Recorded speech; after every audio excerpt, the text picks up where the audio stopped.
¿Sí? Sí, Sí, se ve bien. Perfecto. Bueno, el nombre de la clase lo había dicho Vicky, ¿no es cierto? Esto de la compleja problemática de la salud mental en las infancias y adolescencias, de la práctica clínica de un hospital. Es importante, digamos, plantear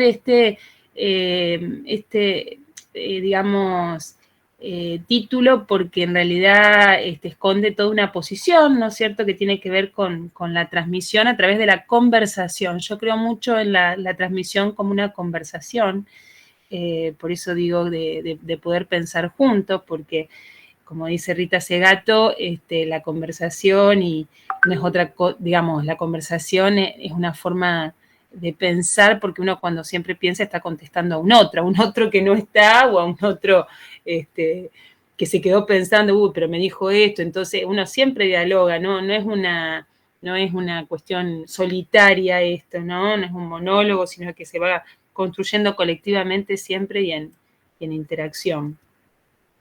La idea de hoy es poder hacer un recorrido, ¿no es cierto?, a través de lo que es el pensamiento crítico. Yo apuesto mucho a esta palabra del pensamiento crítico por una cuestión de posición epistemológica, que ahora la vamos a ver, por esta cuestión, digamos, de no dar por sentado ciertas cosas dogmáticas ni de formulaciones teóricas establecidas, sino de poder fomentar un pensamiento crítico. Esto tiene que ver con un paradigma de la complejidad, en donde vamos a ver pensamientos y conceptos, y desde allí, y desde esta posición, pensar qué es la salud, las infancias, las adolescencias, la constitución psíquica, las instituciones y los dispositivos. Solamente desde allí, desde esta base conceptual, yo planteo pensar el trabajo en un hospital como clínica del desvalimiento.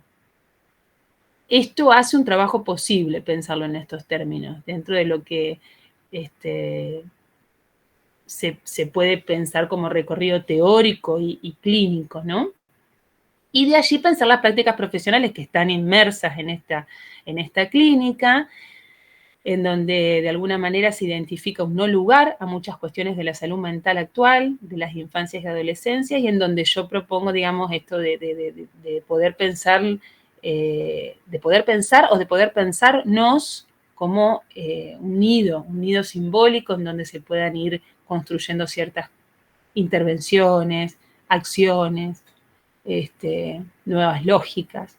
Siempre desde diferentes conceptos. Yo remarco el concepto de ceremonias mínimas de Mercedes Minicheli, que ahora les voy a ir compartiendo diferentes bibliografías, y siempre dentro del marco de las leyes, resoluciones actuales y demás, porque esto nos dan un marco de acción y nos potencian.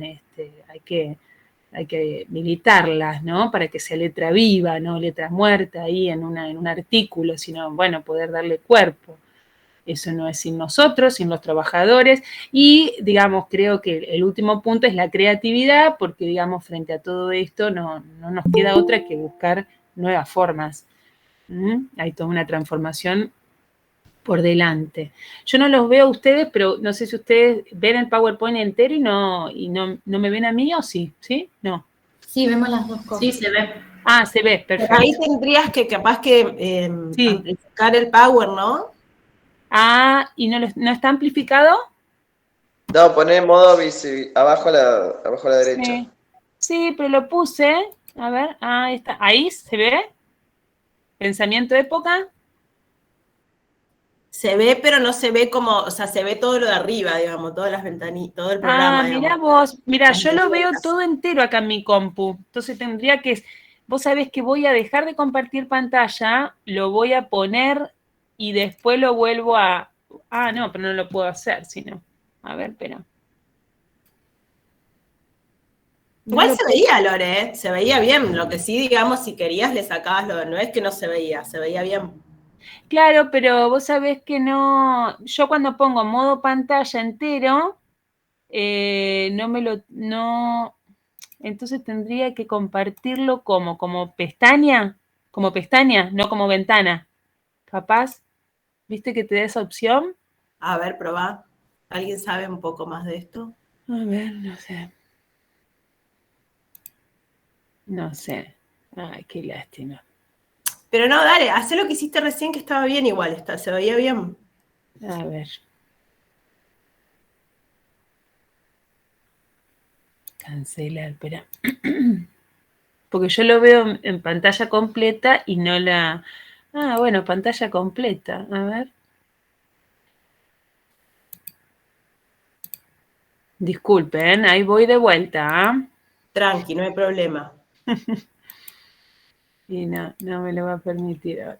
Ahí está. El recorrido estamos, ahí el pensamiento y la época, ¿ese se ve? Sí, se ve. Sí, se ve perfecto. ¿Y ahí se ve en pantalla completa?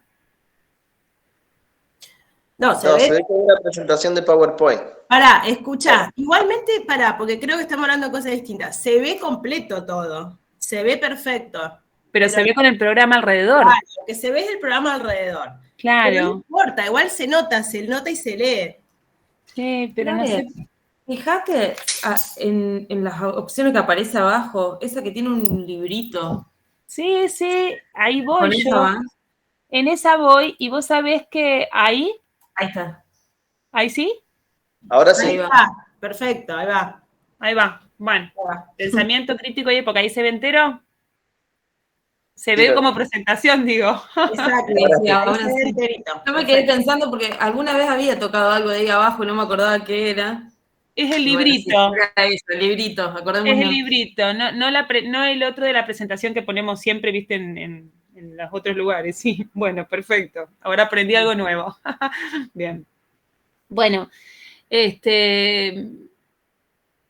bueno, la idea entonces es esto del pensamiento en conversación, como decíamos antes, porque a ver, ¿qué tiene que ver con esto del pensamiento en conversación? Y en esto también es importante detenernos, porque es una concepción, una postura epistemológica, digamos, de que digamos, el conocimiento avanza en tanto obstáculos, como dice Gastón Bachelard, y él usa el concepto de vigilancia epistemológica, que es esto de siempre estar revisando nuestras creencias, nuestra ideología, nuestras opiniones en base a alguna situación o concepto, porque es únicamente allí donde vamos a poder acceder a un mayor conocimiento. Y este revisar nuestros prejuicios, nuestra ideología, nuestras opiniones, no es sin el control intersubjetivo, que lo dicen otros autores como González Aivene, por ejemplo, en donde es en la conversación, es en la charla con el otro. ¿Qué te parece a vos este paciente? ¿Te parece que es esto? ¿Te parece que es lo otro? ¿Cómo ves la situación? ¿Qué internamos? ¿No internamos al paciente de salud mental? ¿Cómo ves a este niño? Esto, digamos, es lo que posibilita un pensamiento crítico. Y también vale aclarar que siempre mis transmisiones van a ser desde la problemática del poder, porque de alguna manera siempre la infancia nos convoca a esta asimetría del poder. Hay otro que decide por el niño de alguna manera, y hay que estar muy atento con respecto a la problemática del poder. Yo en esto siempre la cito a Rita Segato con digamos, con todo su desarrollo teórico abundante y profundo que plantea, ¿no es cierto?, que siempre hay una colonialidad del poder y del saber, incluso en nuestras formas de enseñar en las universidades y en las escuelas. Entonces yo propongo siempre interpelar estas hegemonías del poder y del saber en las instituciones, en los lugares que nos forman y en los lugares en donde trabajamos, como una verdadera posición contrahegemónica, digamos, ¿no? Que, bueno, yo la teorizo como una contracorriente de la época, ante la época, digamos, digamos, tener una posición contracorriente, no por rebelde, sino porque realmente la idea es poder hacerle lugar al sujeto, en donde justamente no se le da. Y más en tiempos subjetivos, instituyentes o constituyentes, como es la infancia y la adolescencia, ¿no? Porque aparte, digamos, estamos en una época, me parece interesante, digamos, empezar con esta cuestión de marcar el contexto social histórico actual de las infancias, que es bastante crítico, digamos, como un estado de indefensión general en donde se naturaliza el maltrato, los abusos, un montón de problemáticas de las infancias y las adolescencias, y en donde de alguna manera yo un poco concuerdo con estas concepciones de Rita Segato, en donde ella plantea, digamos, estas pedagogías de la crueldad, ¿no? Que están instituidas y naturalizadas en las instituciones, ¿no? En donde habla de que hay actos y prácticas que enseñan o habitúan a programas a esto de poder transmutar lo vivo y su vitalidad en cosas, cosificación. ¿Vieron cuando hablamos de esta línea de cosificación, de objetalización de la infancia, ¿no? Como que se tendería, digamos, epocalmente a este tipo de posiciones en las instituciones. Una pedagogía de la crueldad, plantea Rita Segato, es instalar, digamos, ella lo dice de muchas maneras, ¿no? Yo ahí voy poniendo algunas citas, como esta cosa de que se puede medir, vender, comprar, ¿no? Que conviene al consumo. Y bueno, ¿por qué no pensar la patologización, la medicalización? También las internaciones de la infancia, ¿no? En los ámbitos privados o en los ámbitos públicos, cuando van más allá de los tiempos estipulados a nivel, bueno, de qué es lo que hace bien a ese sujeto y qué no. Entonces, la propuesta es un poco, desde lo epocal, que estamos atravesados hoy, poder pensar cómo diseñar, cómo pensar contra pedagogías de la crueldad, y bueno, y Segato, ¿no es cierto?, plantea que, bueno, que se puede ir trabajando, ¿no es cierto?, para rescatar la sensibilidad y la vincularidad, ¿no es cierto?, en estos tiempos. Y ella plantea varios caminos, ¿no? Por ejemplo, plantea esto de la contrapedagogía del poder del patriarcado, de los mandatos de masculinidad, la baja empatía, la crueldad, el burocratismo. Plantea instalar una politicidad en clave femenina, con arraigo espacial y comunitario, muy acorde y afinado a las políticas y no a las políticas implícitas, al contrario, pero sí a las leyes, la 26061 y la 26657, tanto la ley de salud mental nacional como la ley de niñez nacional, apuntan a lo comunitario, ¿no? Y Segato plantea en lo epocal, digamos, que me parece muy interesante, esto dice que existirían como dos proyectos históricos, ¿no?, en estos tiempos, el proyecto histórico de las cosas y el proyecto histórico de los vínculos. Ambos proyectos opuestos, ¿no?, con metas y satisfacciones completamente diferentes. Y el proyecto de los vínculos es el que construye la comunidad, ¿no?, es el que construye el lugar para el otro. Hay una película, no sé si la han visto, yo voy a hacer algunas referencias con libros, películas, el arte realmente ofrece esos atajos de poder pensar las problemáticas humanas de una manera muy profunda y sin tanta teoría. Por ejemplo, esta película No mires hacia arriba, no sé si la han visto, ¿la vieron? ¿No? Ya vi, sí. Sí, bueno, muestra claramente estos dos proyectos, a mi forma de ver, ¿no? Y cómo realmente termina proponiendo él claramente uno, al final, el protagonista. Bueno, le invito que la vean, no la voy a espolear. A mí lo que me parece interesante es poder pensar que en esta época, digamos, la producción de subjetividades tiene que ver con una disminución de la empatía en los sujetos, un proyecto de que naturalicemos la expropiación de la vida como un estilo maquinal, dice Segato, y bueno, me parece que es importante estar advertidos de esta cuestión, más en un estado, digamos, de indefensión de las infancias pobres, de las infancias, digamos, en donde las instituciones intervienen y hay un trabajo contracorriente que hay que hacer, digamos, de la época, tanto por lo hegemónico instituido de alguna manera y por la lógica del mercado. Por decir dos grandes ejes, ¿no? De allí un montón, pero esto es lo que nos encontramos hoy en tiempos epocales, ¿no? Por eso es la compleja problemática, el título responde a esto, ¿no? Es la compleja problemática de la salud mental, implica, por un lado, esta práctica compleja, por otro lado, la lectura de esa complejidad, porque si no, no me doy cuenta por qué al chico lo dejan internado un año en un hospital, ¿no? No entiendo qué es lo que está pasando, pero si yo puedo comenzar a pensar qué hay detrás de todas estas cuestiones instituidas, comienzo a entender de que hay, un montón de teorizaciones que me pueden ayudar a pensar las realidades actuales con las que nos encontramos en las infancias y las adolescencias en las instituciones que hoy trabajamos. Por eso, digamos, apunto al paradigma de la complejidad, ¿no? La lectura de la complejidad, realizar una práctica compleja también, tiene que ver con una posición subjetiva profesional. Y desde esa posición, digamos, es desde la cual yo hablo, desde la cual trabajo, y desde la cual atiendo, ¿no?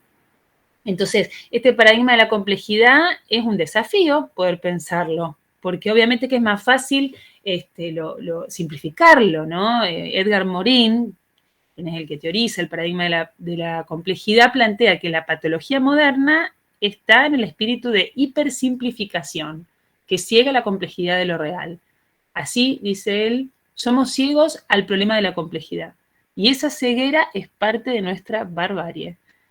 A mí me parece muy interesante esto de poder asentar el pensamiento complejo que va a estar siempre en tensión con el positivismo, es decir, con esta propuesta positivista clara de fragmentar, de dividirlo, no, esto lo ve tal persona, no, esto, o sea, no se puede ver al niño, al adolescente desde la integralidad. Entonces hay una superposición de entrevistas, de intervenciones, de cosificación de la infancia en diferentes casos complejos que vos decís, bueno, realmente las políticas las políticas implícitas de infancia van para otro lado, ¿no? Y esto implica una postura epistemológica también, que yo los invito, por ahí en los ámbitos académicos siempre uno lo tiene que plantear en las tesis, ¿no? O en los escritos que uno haga, pero en realidad también se debería plantear la postura epistemológica en la práctica misma, ¿no? Comenzar a descubrirla. Cómo vemos es cómo atendemos, cómo trabajamos, es cómo vivimos prácticamente, porque, bueno, yo lo digo ahí desde Schopenhauer, desde un filósofo alemán muy interesante, pero en realidad esta postura epistemológica es como lo que inaugura un montón de otras prácticas de lo que pensamos, de la práctica que hacemos, desde cómo pensamos la clínica, cómo pensamos nuestra práctica.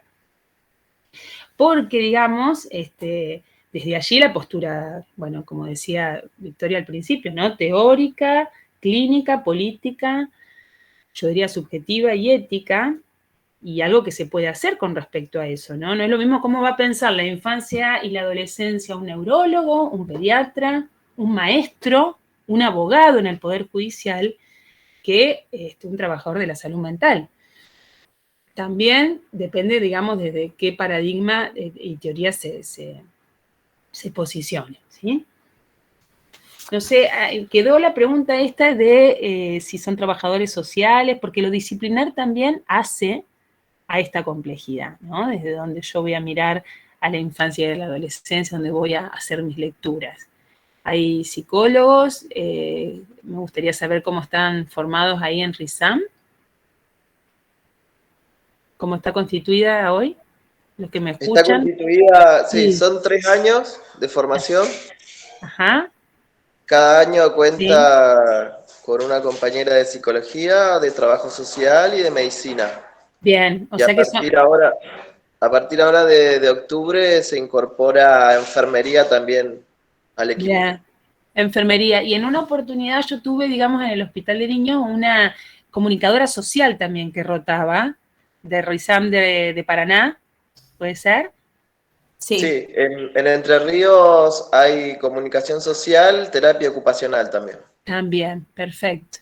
Bueno, toda esa interdisciplina tiene que ver con esta lectura de la complejidad. Me parece maravilloso, digamos, que RISAM la pueda, plantear, ¿no?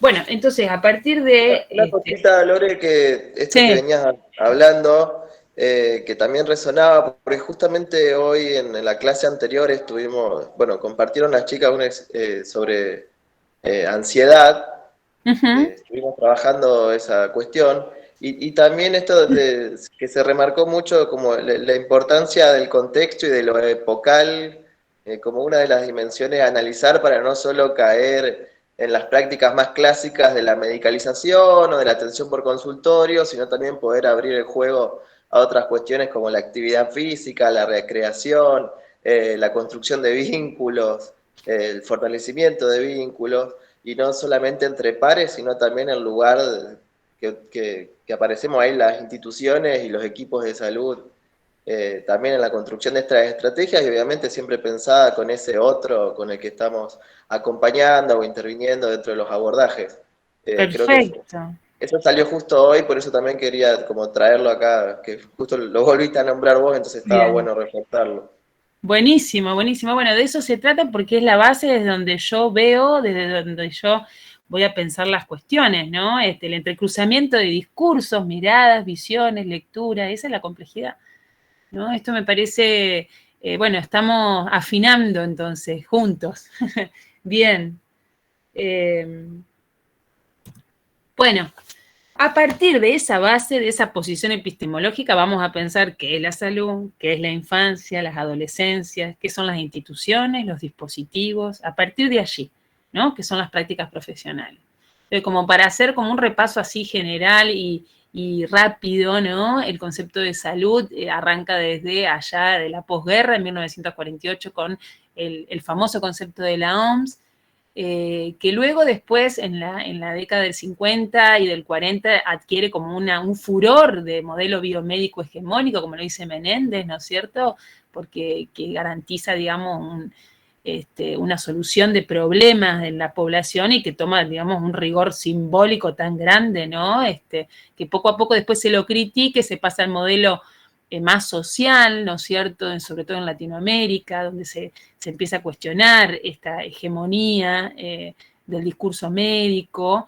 Pero yo, digamos, si tengo que buscar un concepto de salud, voy a buscar el concepto del artículo 3 de la Ley Nacional de Salud Mental y Adicciones que tenemos, que es un concepto para mí brillante en el sentido de que habla de proceso, ¿no? Me parece que es maravilloso que un concepto hable de proceso y que está determinada por componentes, y esos componentes empiezan por la historia, por lo histórico, por lo socioeconómico que hablábamos recién, por lo epocal, por lo cultural, por lo biológico y lo psicológico. Fíjense que lo biológico está como uno de esos componentes igual que todos los otros, y que eso tiene que ver con un armado dinámico, ¿no? Con una construcción, pone la palabra construcción social, vinculada a los derechos humanos, ¿no?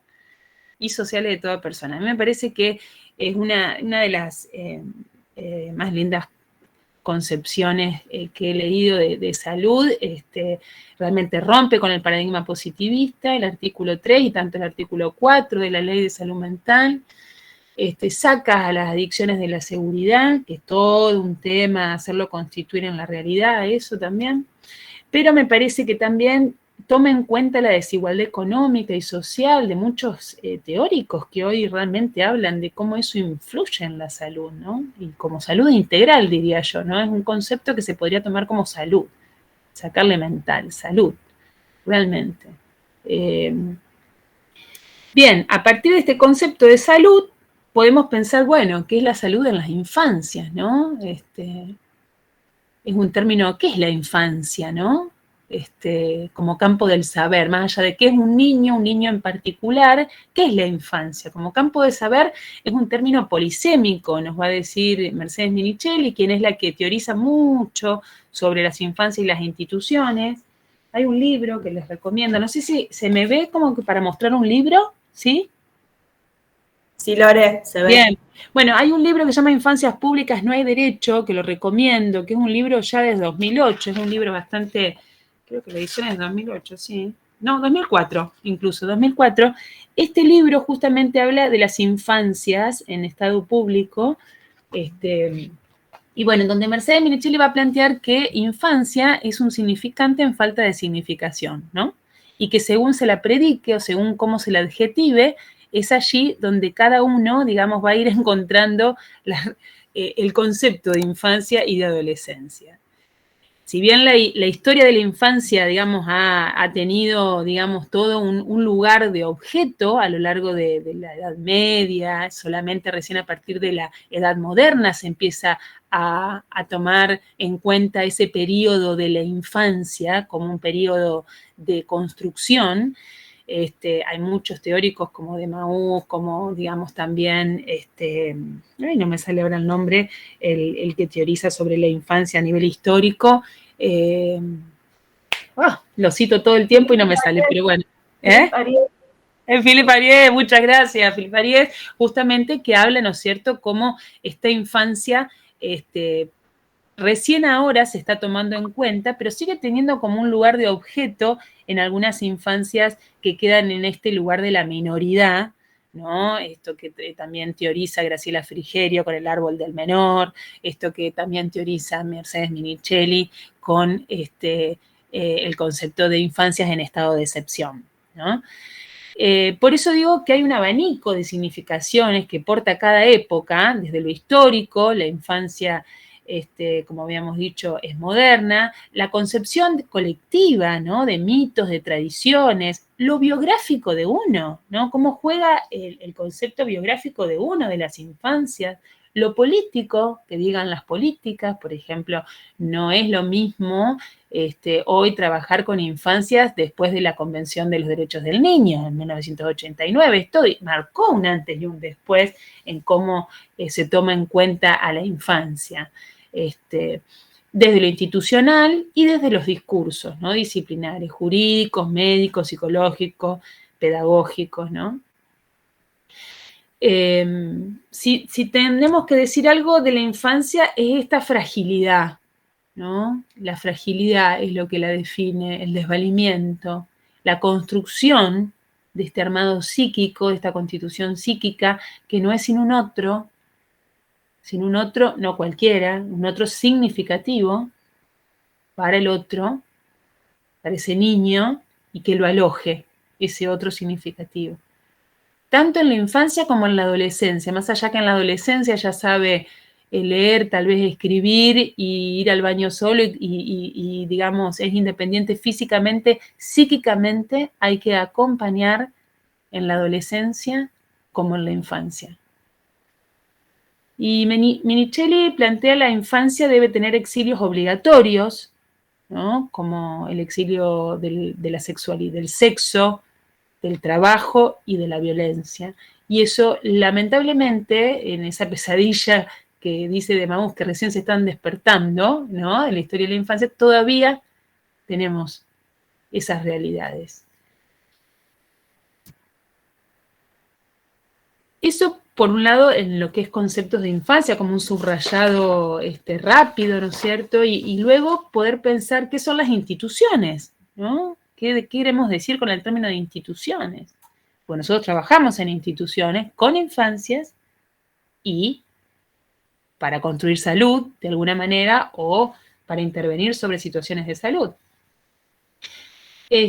Antes de empezar con lo de las instituciones, voy a volver a infancias porque lo que quiero destacar acá es el concepto de representaciones de infancia que lo teoriza Graciela Montes en El Corral de la Infancia, un libro maravilloso que justamente habla, ¿no es cierto?, de que cada uno tiene una representación de la infancia y que esa representación de la infancia que yo tenga va a incidir en cómo trabaje con la infancia y cómo piense la situación de un niño, una niña, niñe o adolescente. Bien, instituciones. ¿Qué queremos decir con el término instituciones? La idea es poder sacarle, digamos, la concepción jurídica y ubicarlo en términos de la escritura de la ley, de la configuración subjetiva, ¿no? Esto desde el campo del psicoanálisis, por supuesto, ¿no?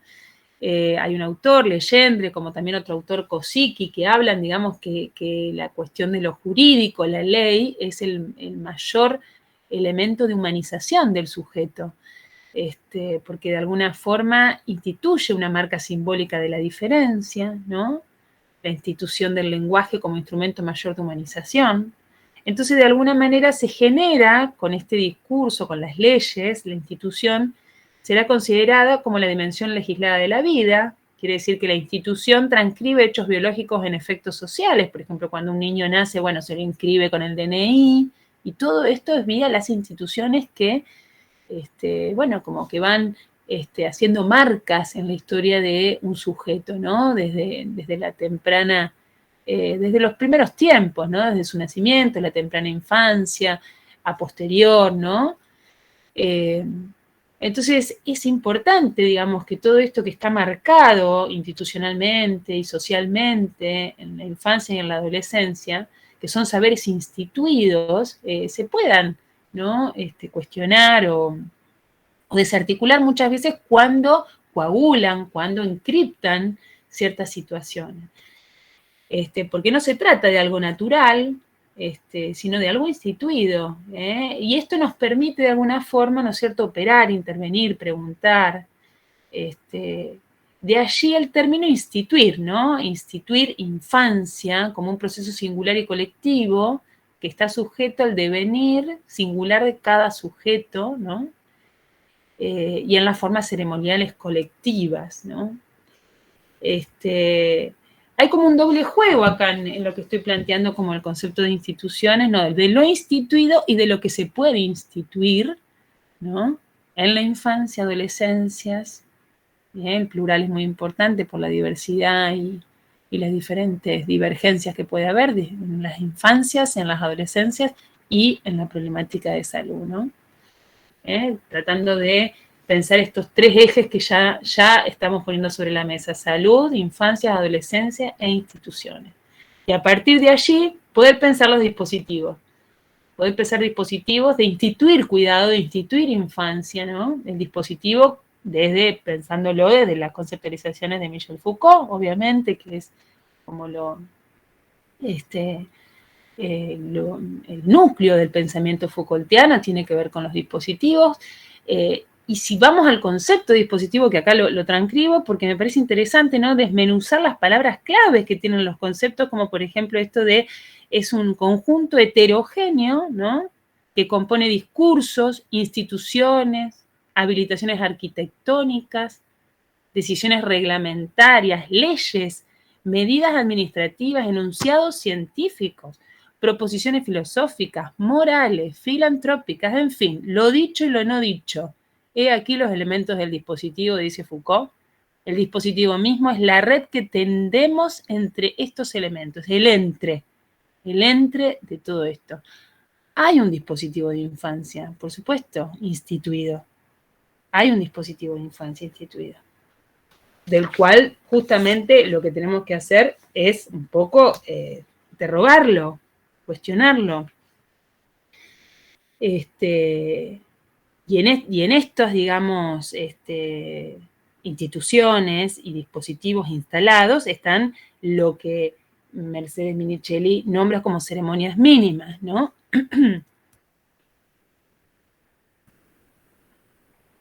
Las ceremonias mínimas, pero antes no los quiero distraer con eso, las ceremonias mínimas tendrá que ver con estos hechos particulares, ¿no es cierto?, con ritos, rituales, cuestiones instituidas que se van viendo en las instituciones, el siempre lo mismo. Bueno, pero eso siempre fue así, ¿no? Estas son las ceremonias mínimas que uno tiene que saber identificar para poder comenzar a intervenir e instituir otras cuestiones. Por ejemplo, el concepto de ceremonias mínimas que lo acuña Mercedes Minichelli, esta autora que yo recién les decía del libro, habla justamente de que es clave y llave de intervenciones el concepto de ceremonias mínimas, porque es allí en lo mínimo en donde, digamos, se edifican toda, digamos, la política de infancia, en donde uno, si puede tocar ciertos enunciados instituidos y naturalizados, puede empezar a mover ciertas estructuras que vienen históricamente, tradicionalmente, mitológicamente a veces fijas, ¿no?, en las instituciones y en los actores institucionales que justamente generan la micropolítica, porque esto de los dispositivos nos da lugar a esto de las prácticas profesionales, ¿no? Las prácticas profesionales emanan de allí, de las instituciones, y emanan de cada uno de nosotros que tiene una posición. Por eso yo empecé hablando de la posición epistemológica, teórica, contrahegemónica, podríamos decir. Y allí vienen nosotros, ¿no? La RISAM o cualquiera de los trabajadores de la salud mental en las instituciones.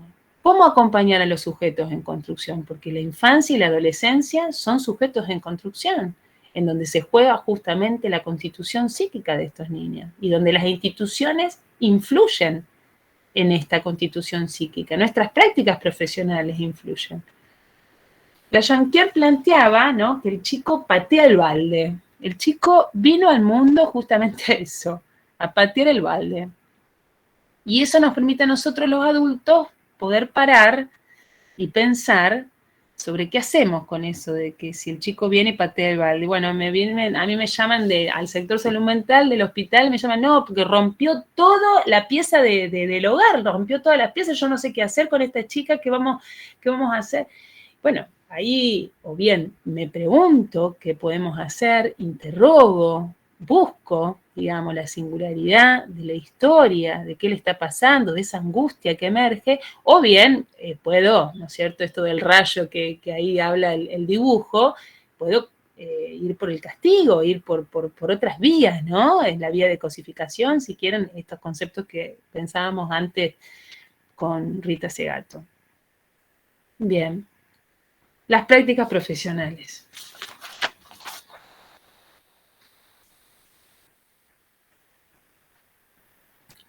Implican un sujeto infantil, ¿no?, que está en una institución, en un tiempo determinado, en un espacio determinado, con un adulto a cargo, ¿no?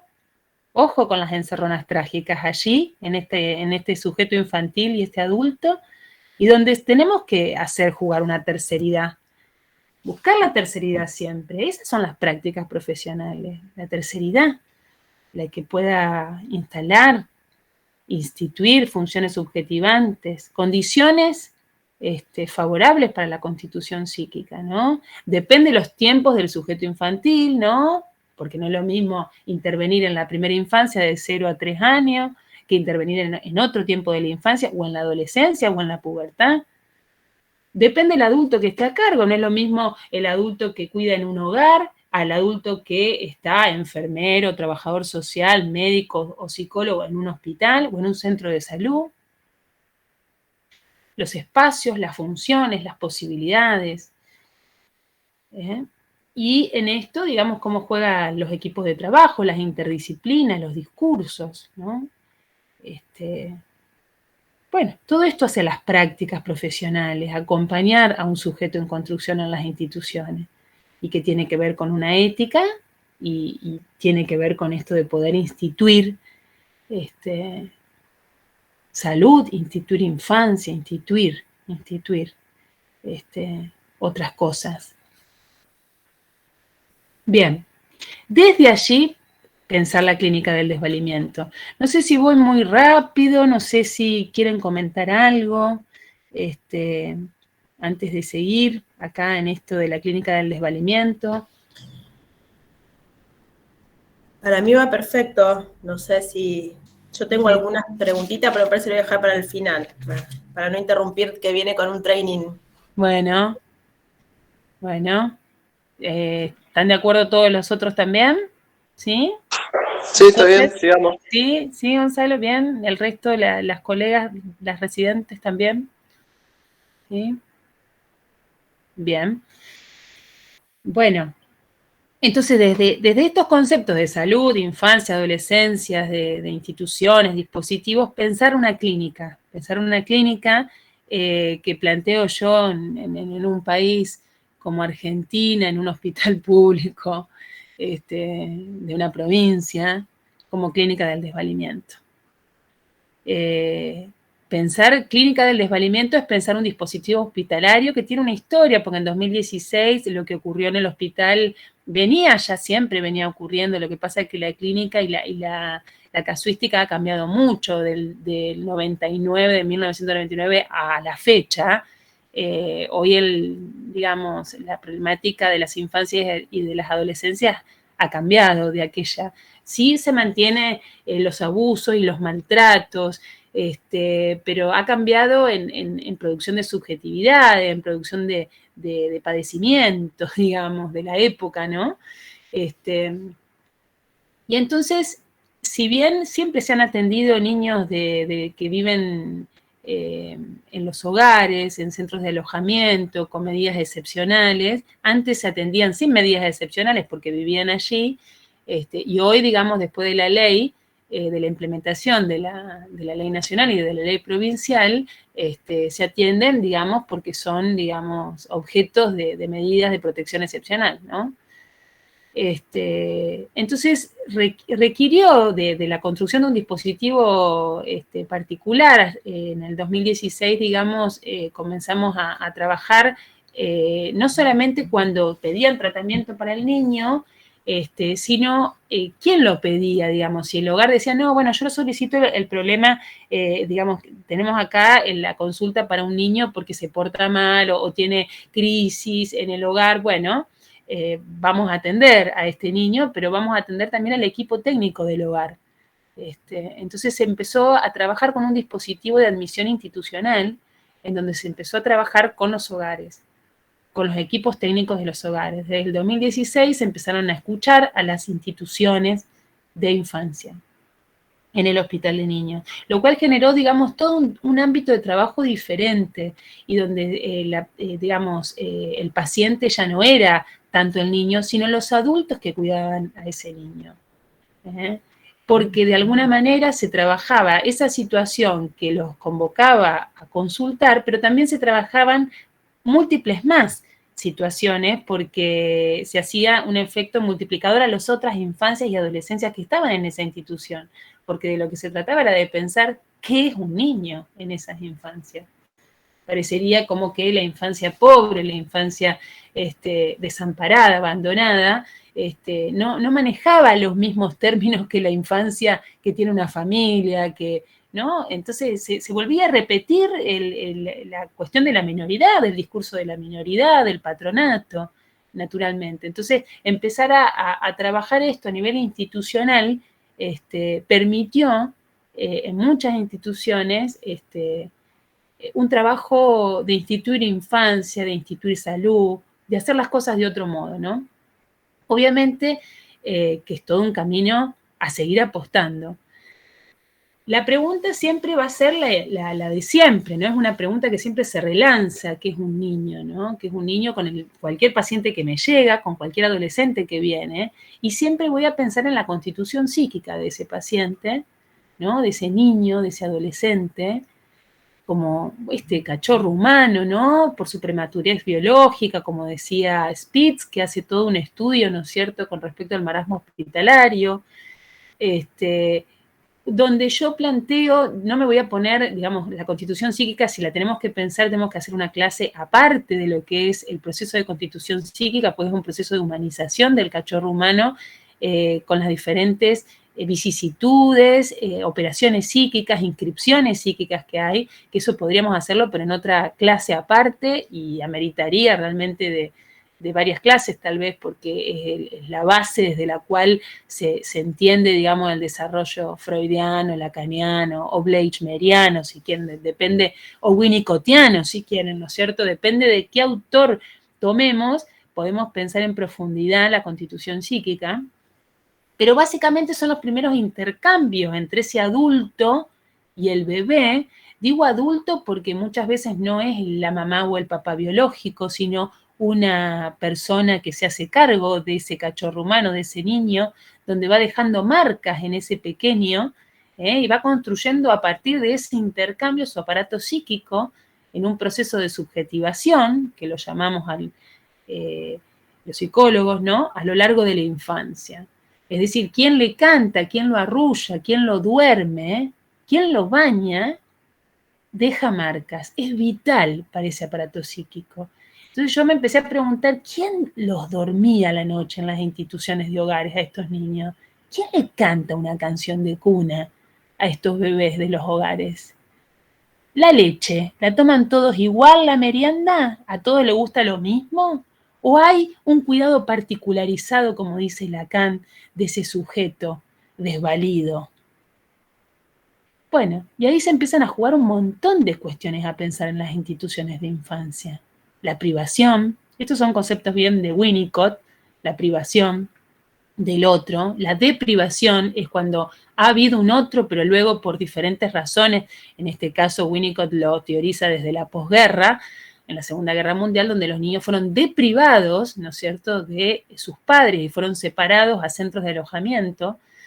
Y habla de los efectos de la deprivación, ¿no? Y que hay correlatos comportamentales, conductuales de estos niños y adolescentes en base a que han tenido un hecho traumático de separación repentina con las figuras de apego, con las figuras afectivas, tanto la madre o el padre o quien los criaba en ese momento.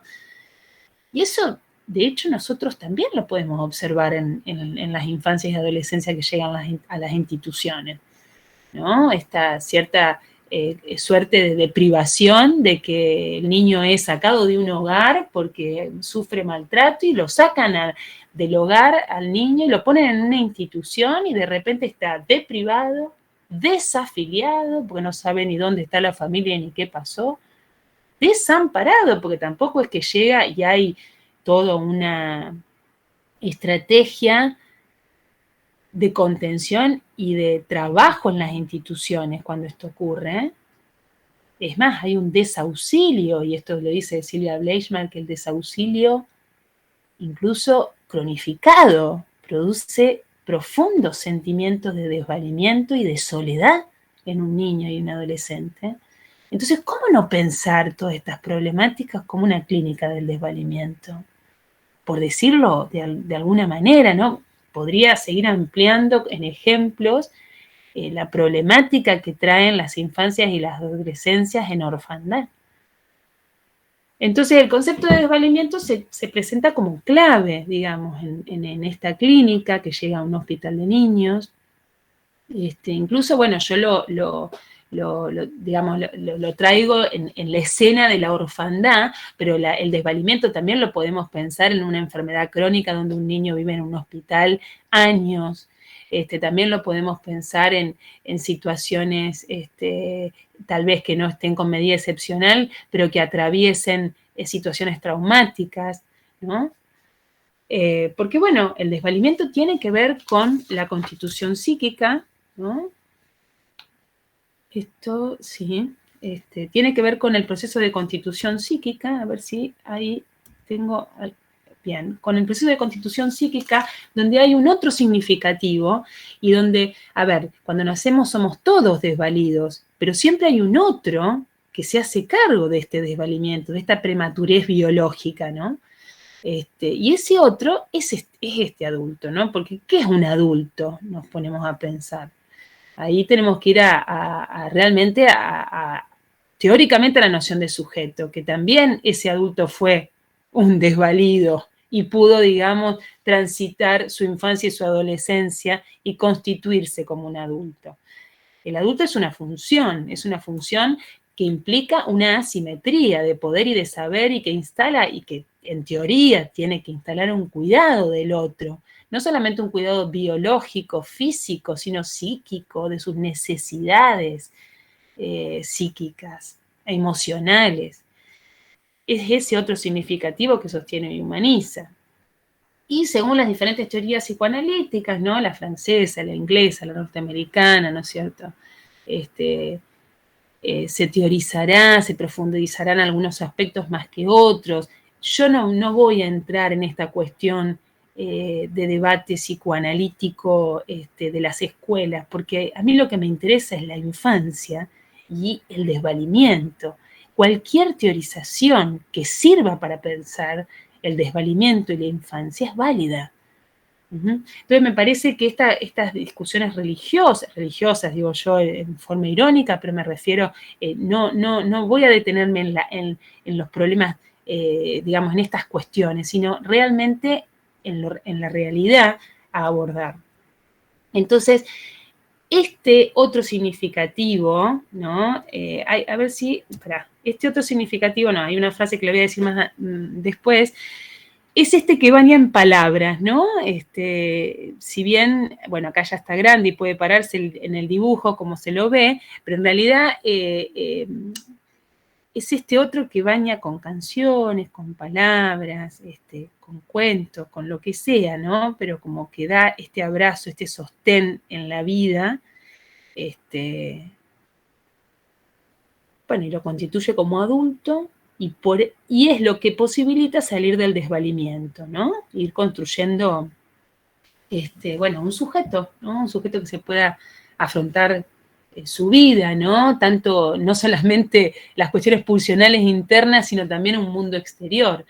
Bueno, pero la clínica del desvalimiento, que es lo que nosotros, digamos, abordamos, tiene que ver con este cachorro humano, con la indefensión, con la prematurez biológica, el desamparo, el desauxilio, la deprivación, la desafiliación, un desvalimiento psíquico y social, ¿no? Y eso es lo que se juega en las, digamos, como problemática de la salud mental en las instituciones. Dentro de una maquinaria jurídico-institucional, ¿no? Esto maquinal, que funciona igual para todos, digamos, donde hay una cosificación de la infancia, en donde de alguna manera las prácticas profesionales, que son la micropolítica de las instituciones, donde yo marco una diferencia, qué es lo que hago, lo que no hago en esta máquina, es lo que, bueno, se puede trabajar en la clínica y con el desvalimiento, ¿no? Bueno, esto que ya hemos dicho, el desvalimiento es indisociable de la constitución psíquica. Y tomar conciencia de esta fragilidad nos permite intervenir de otra manera, ¿no? Nosotros, por ejemplo, en el dispositivo de admisión institucional, digamos, planteamos un trabajo clínico individual con el niño y un trabajo institucional con el equipo técnico o los referentes del niño, ¿no? Que después también se pueda eso trasladar y digamos, hacer una transmisión de esto a los otros actores institucionales del hogar. Ahora bien, ¿cómo pensamos esta posición profesional? ¿Desde qué paradigma lo pensamos? Es esta pregunta, digamos, del inicio, ¿no? Que me parecía importante volver a retomar acá en esto de la clínica del desvalimiento, porque hay paradigmas para pensar los padecimientos psíquicos. Yo me puedo centrar en el DSM-4, hay un texto de Gisela Untoglich que es muy interesante porque ella plantea que el DSM-4 ha sacado el término de la angustia. Angustia no aparece en ninguno de los diagnósticos, sino que aparece como más de 40 veces el término de ansiedad. Y entonces, digamos, tomar desde donde uno piensa, la clínica del desvalimiento tiene que ver con justamente poder cuestionar esto. No es lo mismo tomar el comportamiento de un niño que rompe todo o que tiene una crisis en una institución como una expresión de angustia que como una expresión de ansiedad. ¿Qué trabajo es posible? La construcción de dispositivos institucionales. ¿Cómo construirlos? Con lo que haya. No hay una receta. Hay una posición profesional y ponerse a trabajar. Creo que esto es lo que Sousa Campos invita en sus teorizaciones, una clínica ampliada, donde instalar artificios productores de innovaciones que generen acontecimientos distintos, con lo mismo que hay, ¿no? Esos son dispositivos, combinaciones variadas de recursos que alteran el funcionamiento organizacional, pero sin ser, digamos, wow, grandes cambios, sino simplemente en esto del trabajo de las ceremonias mínimas. Ahí yo la vuelvo a nombrar a Mercedes porque me parece que trae esto de lo poderoso de lo mínimo, de alguna manera, que parece poético, pero es real, pero puede ser real y posible sobre todo, porque está al alcance de la mano de uno. Bueno, y en esto que decía yo, ¿no? Con el niño y con el adulto, el trabajo del dispositivo con el niño y con el adulto. No hay niño sin adulto al lado. La infancia tiene que ver siempre con un adulto que da cuenta de este niño o que no pudo dar cuenta y entonces queda en manos del Estado en una institución. Y ahí justamente es la institución la que tiene que pensar qué va a hacer con este niño.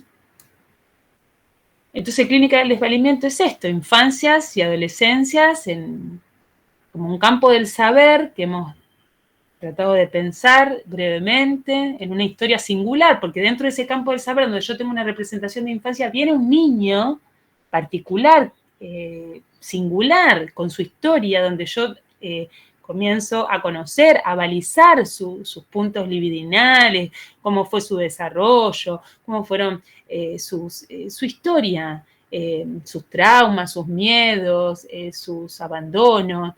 y puedo empezar a entender cómo ha sido su constitución psíquica, cuáles son las fallas en tiempos tempranos, en tiempos posteriores, donde yo puedo hacer una configuración subjetiva de ese niño, ese adolescente, y puedo pensar la filiación también, que no es un término que desarrolló Freud, pero sí vale la pena,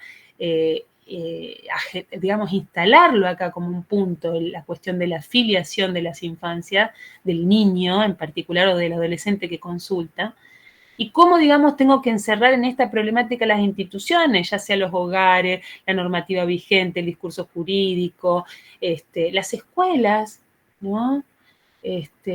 O cualquier otra institución que lo atraviese, y cómo esto, digamos, lo aloja el sistema de salud. Yo pongo acá hospital, pero el sistema de salud, el centro de salud, el hospital de tercer nivel, de segundo nivel, quien sea, ¿no? RISAM, ¿no? Hace una admisión de esta situación, recibe esta situación, ¿no? Y implica una clínica del desvalimiento, ¿no? En el campo de la salud mental. Un dispositivo institucional hospitalario es un dispositivo de escucha, de poder escuchar qué es lo que está pasando, la singularidad en la complejidad y en esto de lo mínimo para poder operar y generar efectos. Bien.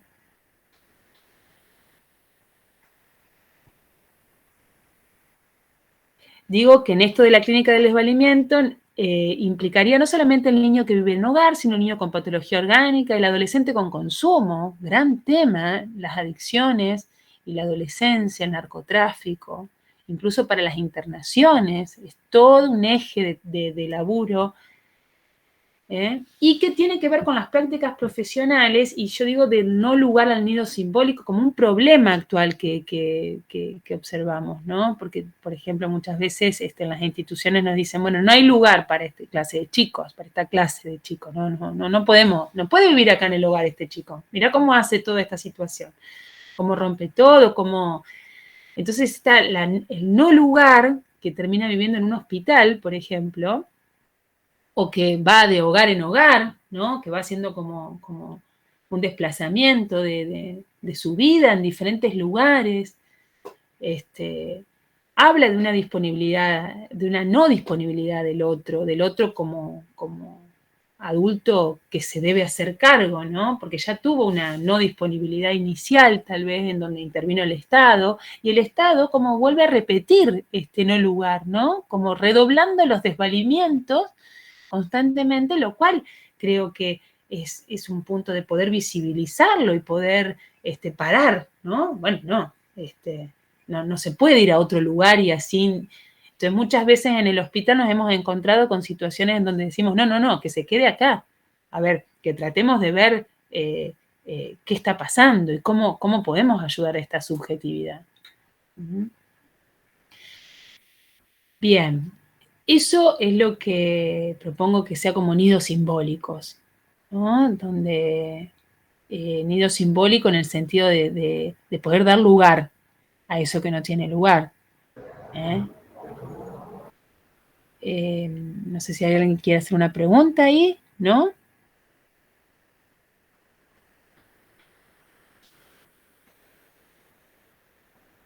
Bueno, nidos simbólicos, lo cual implica un llamado a la creatividad, ¿no? Porque no es que está protocolizado, al contrario, es el no protocolo esto, y no hay recetas, porque la receta la va a traer cada subjetividad, cada sujeto en cuestión del que estemos trabajando. Con dispositivos culturales, con el trabajo de lo mínimo, con este horizonte de poder hacer lugar y instituir infancia, ¿sí? Bien. Hay un mito en esto de... Nosotros estamos llenos de mitos que atraviesan nuestras prácticas y que son como un acervo, ¿no? Mitológico de la especie, en donde hacemos cosas por ahí, porque no, bueno, pero es así, siempre fue así, y se sostienen por mitos, ¿no? Y está este mito del elefante y los 6 higos que me parece muy interesante, porque muchas veces nos encontramos así en las prácticas profesionales y en esta realidad del desvalimiento, en donde cada uno, ¿no es cierto?, ve una parte y defiende esa parte, ¿no? Por ejemplo, si acá el mito de los 6 ciegos habla de eso, ¿no? Que, bueno, son 6 ciegos y cada uno de ellos palpa una parte del elefante, ¿no? Uno palpa la trompa y dice, no, es que lo que pasa es que acá hay una trompa, ¿no? Y otro palpa la cola y no, bueno, acá hay una cola y uno la pata y está la pata y otro la panza, pero si no dialogan, estos 6 ciegos nunca van a ver el elefante. Van a creer que la pata es todo, la cola es todo y la trompa es todo. Y muchas veces en las prácticas profesionales con las infancias y las adolescencias nos pasa esto, ¿no? De que el pediatra, el abogado, el trabajador social, el psiquiatra, el psicólogo, cada uno ve una parte, y la interdisciplina es esto, ¿no? La interdisciplina es que estos ciegos se pongan a hablar, que cada uno de nosotros, esta ceguera que hablaba Edgar Morin, ¿no? De nuestra, de poder ver la complejidad de las situaciones que nos llegan de las infancias y las adolescencias, porque ya de por sí el sujeto es complejo, imagínense con historias de vida vulneradas. Y bueno, me parecía muy interesante traer esto, ¿no? Del mito del elefante y los 6 ciegos en el campo de la salud mental en las infancias y adolescencia. Porque la tarea es interdisciplinaria y es en equipo. El dibujo acá un poco muestra, ¿no es cierto?, el elogio a la conversación, en donde el niño entra en esa conversación, no de todos, sino de algunos. Fíjense cómo los globos de los diálogos se van tocando entre sí. Esto es el control intersubjetivo que hablaba al principio, de lo epistemológico. Esto genera nido simbólico para el trabajador, para el trabajo y por ende para el paciente, pequeño sujeto en construcción. Para el trabajador es fundamental, porque acá está todo el eje de cuidado de cuidadores, tan olvidado en las instituciones, que tiene que ver con esto, ¿no? Si yo no tengo interlocución y no me siento alojado también por mi colega de lo que yo pienso, tampoco voy a trabajar en buen clima, porque la interdisciplina tiene que ver con esto, ¿no? ¿Quién tiene el poder? El poder está repartido en la interdisciplina. Los 6 ciegos, a ver, recordemos. Entonces, esto me parece muy importante, porque en la medida también que yo me sienta respetada en la visión y en lo que pueda pensar del pequeño sujeto, del que estamos hablando, también, digamos, en esa misma lógica se hace lugar al paciente, ¿no? Y en eso el concepto de ceremonia mínima es un faro para las intervenciones, da la pista por dónde seguir, ¿no? Por ejemplo, yo tomé en uno de mis capítulos, en un libro que, bueno, tuve la suerte de poder editar, hablé de 2 ceremonias mínimas que yo siempre escucho en las instituciones, que es, está mal visto que vos los quieras, ¿no? Esta es una de las frases que se repite en las instituciones, está mal visto que vos los quieras y no hay lugar para este chico. No hay lugar para este chico. Son 2 frases que siempre yo las escuché y de las cuales habla de una política o de una micropolítica de las instituciones, con las cuales siempre se consisten estas frases, siempre están vivas en los actores, en las formas de hábitos de las instituciones. Bueno, por ahí es el trabajo, ¿no? En las instituciones con las infancias, y no es sin interdisciplina, nada es sin interdisciplina. Entonces, desde allí, bueno, pensamos el cuidado, pero pisando la realidad, ¿no? Por eso hablamos del marco jurídico de las prácticas, las leyes que regulan y orientan nuestras intervenciones. Lo paradojal mirá, ahí está mal tipiado, de las leyes, el Estado sanciona leyes que no la puede cumplir, un lapsus terrible. Y podemos trabajar con los desajustes, digamos, nos toca ese trabajo, trabajar con estas leyes maravillosas, de vanguardia en Argentina, pero que no se cumplen y que, bueno, los trabajadores ahí tenemos que lidiar con estas realidades, ¿no? Puse algunas leyes por poner, digamos, algunas, hay otras, y en otros países y en otras provincias habrá otras. Acá me parece que lo importante, yo voy a focalizar en estas dos, en la Ley Nacional de Salud Mental y Adicciones, bueno, sancionada en 2010, y la Ley del Sistema de Protección de Derechos de la Infancia, sancionada en 2005,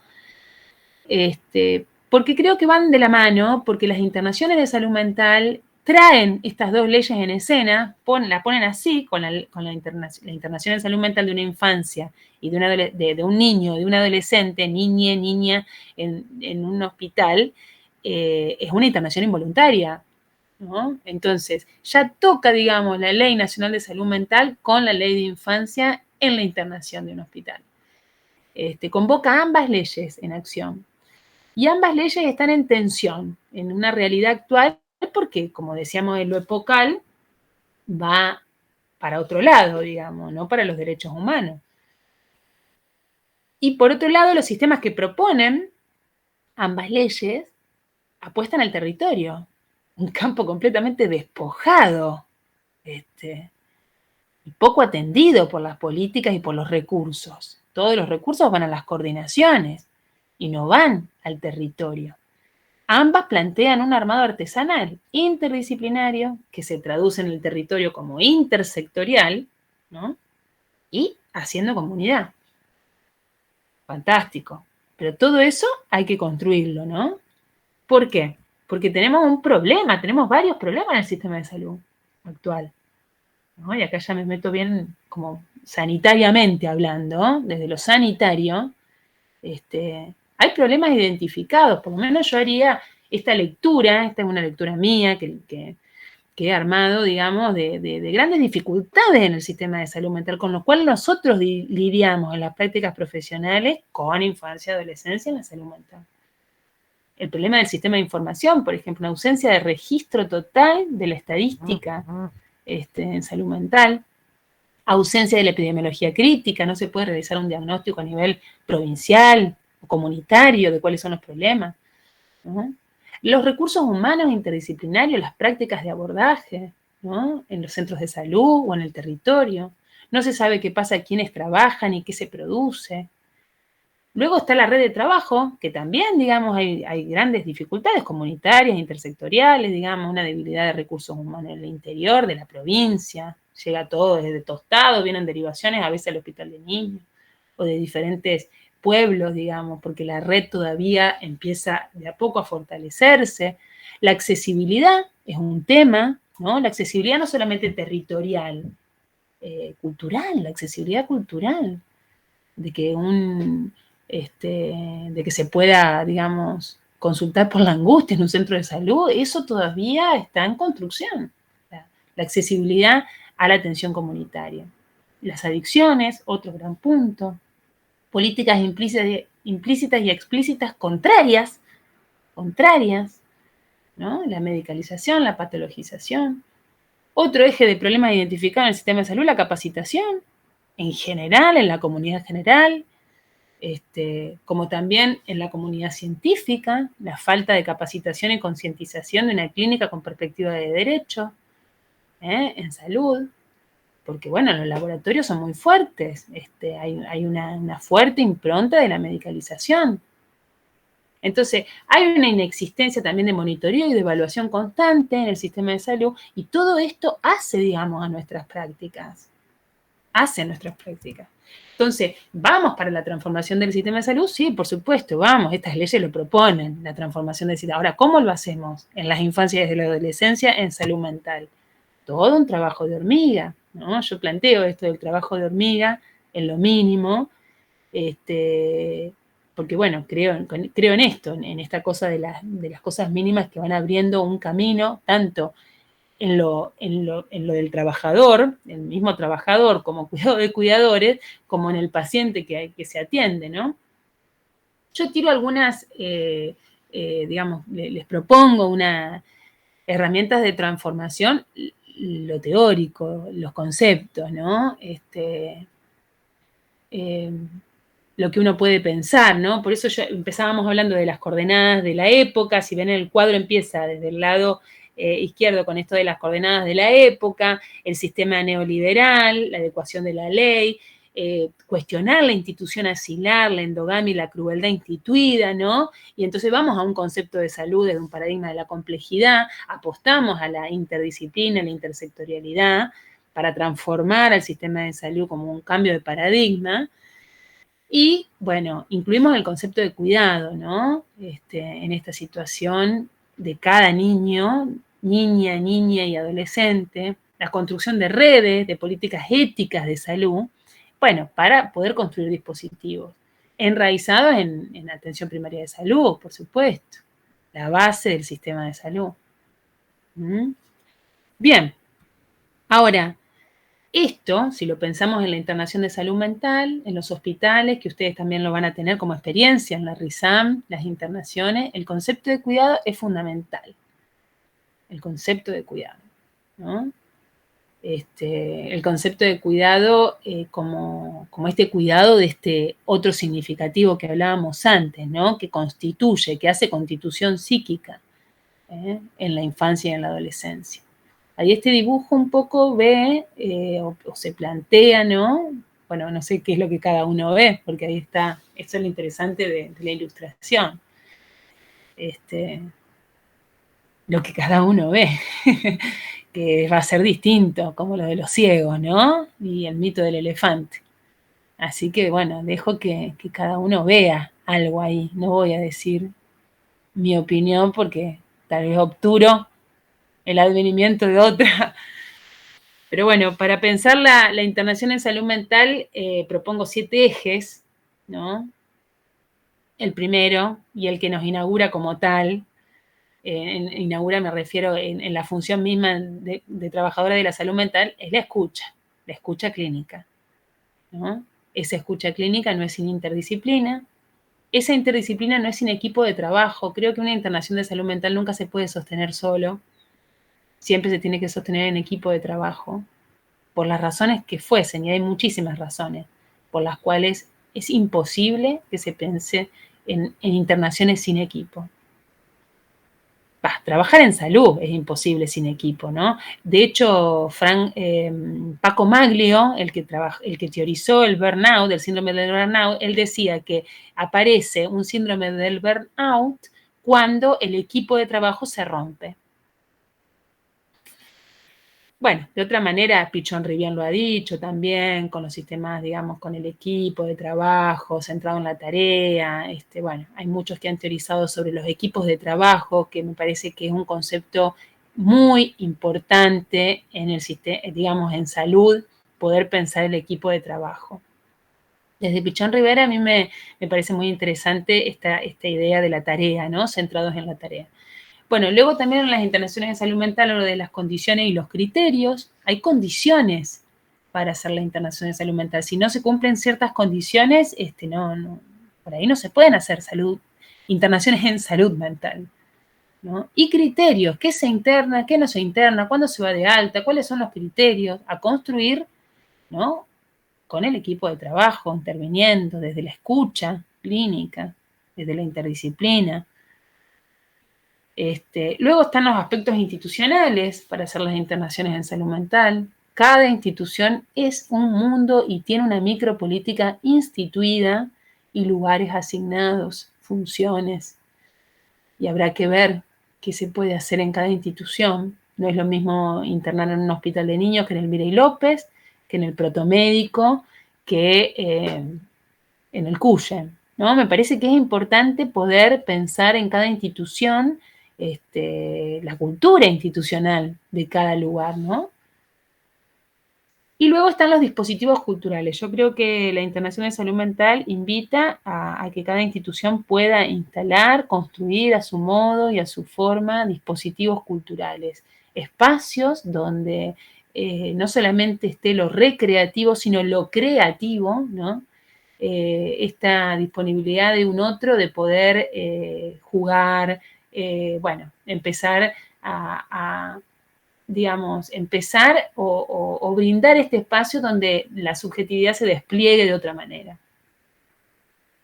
Y luego está el alta y el trabajo en territorio, ¿no? Que ahí viene lo de la resolución 0197 que yo la nombraba, como para un poco hilvanar la clase anterior que han tenido desde la Dirección de Salud Mental y poder pensar, ¿no es cierto?, que tenemos normativas y reglamentaciones y resoluciones que realmente nos ayudan a instalar eso en la práctica.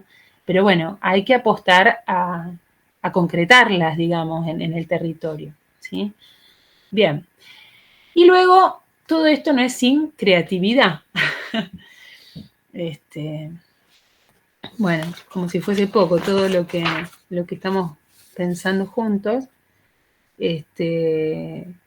Bueno, la creatividad, ¿qué es la creatividad? ¿Qué piensan que es la creatividad? Residentes, a los residentes le pregunto, ¿qué piensan que es la creatividad? Residentes y concurrentes. Y concurrentes, perdón. Gracias, Gonzalo. ¿Qué piensan que es la creatividad?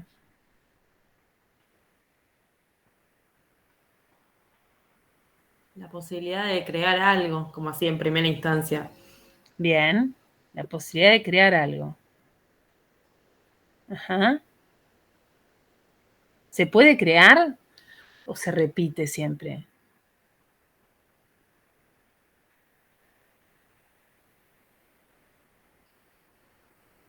Se puede repetir, pero no siempre igual, me parece. Ahí está, en la repetición está la diferencia, dice Freud, ¿no? Ahí está, bien.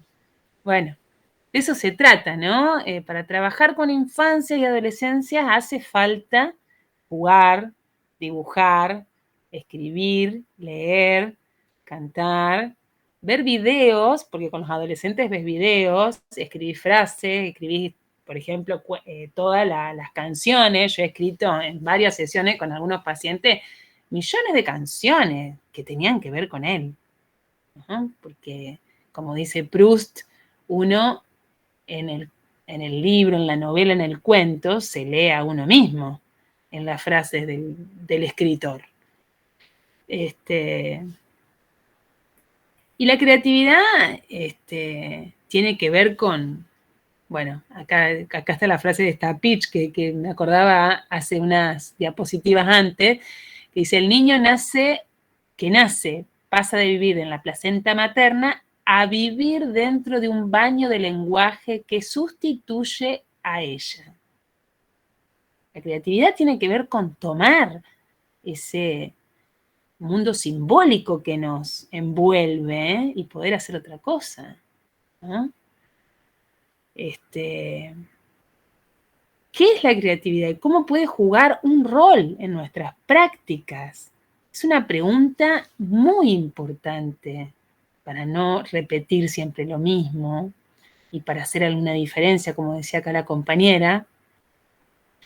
Winnicott es quien plantea un poco la teorización de la creatividad, pero hay otros también, ¿no? En el campo psicoanalítico siempre estoy hablando, desde la teoría, digamos, desde la postura teórica desde la que yo trabajo, desde el psicoanálisis. Winnicott plantea que la creatividad es este gesto espontáneo, ¿no? Que tiene el bebé en los primeros tiempos de su vida junto a la mamá cuando le da el pecho, ¿no? Hay gestos espontáneos que este niño, esta niña, este bebé, en realidad, este cachorro humano, porque todavía no es niño, tiene hacia su madre. Gesto espontáneo, ¿no? Le llama tercer zona de juego, como una tercer zona, porque está el bebé, la mamá, según tercer zona, ¿no? Entonces se dice que, por ejemplo, el objeto transicional es como una primera creación del bebé, ¿no? Del niño, porque es una creación que el niño hace en tanto falta la madre, entonces hace una creación. Allí está la creatividad, es decir, la creatividad no es propiedad únicamente del artista, no, es de todos los sujetos humanos, porque todos somos creativos, todos tenemos gestos espontáneos en nuestros primeros tiempos de vida, incluso hasta el niño más desvalido en los hogares tiene un gesto espontáneo, cómo se viste, cómo camina, qué le gusta, cómo habla. Ahí está él, como rasgo singular subjetivo. ¿Vieron cuando uno dice lo propio, lo más propio de una persona? Bueno, eso es creatividad. Winnicott lo va a relacionar también con que es sentirse vivo, ¿no? El origen de la creatividad, plantea él, voy a leer la cita, es la tendencia genéticamente determinada del individuo a estar vivo, permanecer vivo, ¿no? Y relacionarse con los objetos que se interponen en su camino cuando llega para él el momento de esforzarse por conseguir algo, incluso ir a la luna, plantea. Él dice que cuando uno se siente vivo, como que está contento, digamos, se siente vivo, ¿no? Como que hace lo propio, eso es ser creativo, ¿no? Entonces, digamos, de alguna manera es un indicador de salud, podríamos decir, ¿no?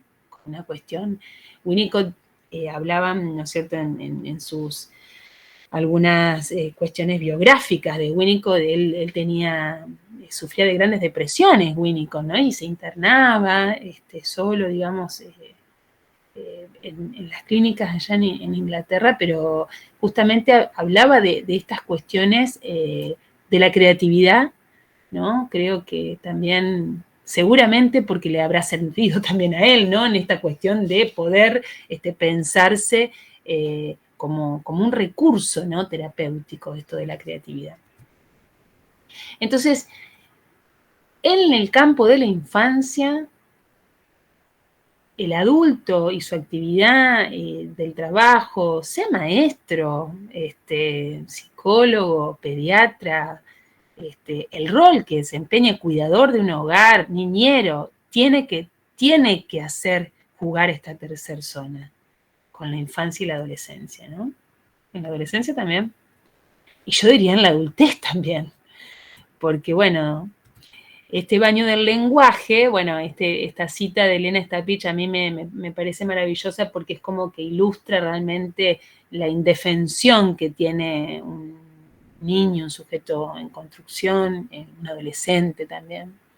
Y cómo toda esta cuestión simbólica, este baño del lenguaje, que bueno, Lacan también lo teoriza ampliamente, con gran profundidad y con los 3 registros, pero para no meternos en cuestiones más complejas, digo, este baño, digamos, es el que nos da el insumo para las cuestiones de la creatividad.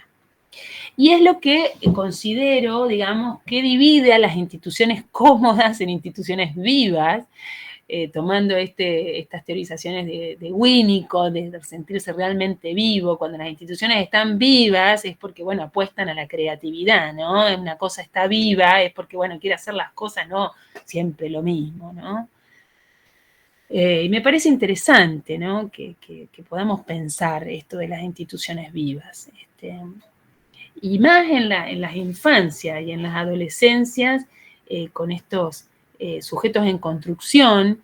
Yo pongo en tensión esto del rito y el juego, tiene que ver con conceptualizaciones de Agamben, de Giorgio Agamben, quien es un filósofo, bueno, maravilloso, en el cual conceptualiza, ¿no es cierto?, cómo la historia de la infancia queda, digamos, y la historia del lenguaje quedan como en este lugar del rito y del juego, ¿no? Y en donde el mismo Lévi-Strauss habla, ¿no es cierto?, que hay sociedades calientes y sociedades más ritualistas, ¿no? Y tomando, digamos, este ejemplo de las sociedades más ritualistas y las sociedades más, digamos, como evolucionadas, tiene que ver con esto de las instituciones cómodas y las instituciones vivas, ¿no? Lévi-Strauss habla de sociedades frías y sociedades calientes.